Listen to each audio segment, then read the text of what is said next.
Ushike kitambi au? Papasa kitambi, usiogope. Ndio cha kwako hichi. Ushapokea upato mtoto.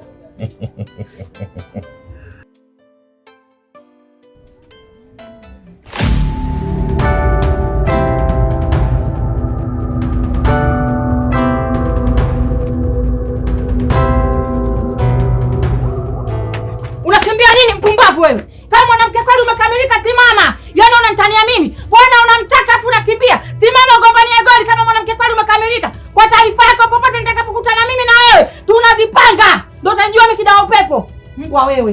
Nyaa! Nitakukamata, nimekuzumu. Mshenzi wewe. Hivi una matatizo gani wewe? Una shida gani wewe? Hivi una aibu? Yaani wanawake wote sisi hatukutoshi. Bado unaamua kuchukua wanawake wengine. Tena unasimama nao vichochoroni, si ndivyo? Umeamua kutuchanganya sasa hivi kama Losila Makange.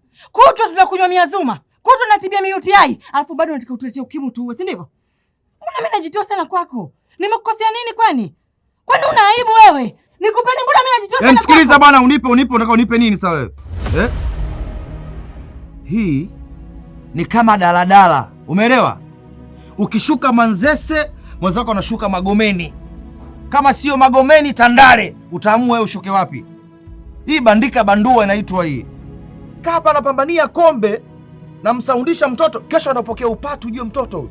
Kaniambia ananunulia iPhone, alafu umepeperusha ndege wangu. Umezingua big time nakwambia wewe. Sawa. Unajisikia unachokiongea? Unasikia unachokiongea? Hivi una hata tone la aibu kwenye sura yako? Mwangalie sura yako ilivyokushuka kama jua la kiyama. Basi hata ukaona aibu hata chembe, basi nimekufuma ukae kimya. Huwezi. Kwa sababu gani wewe?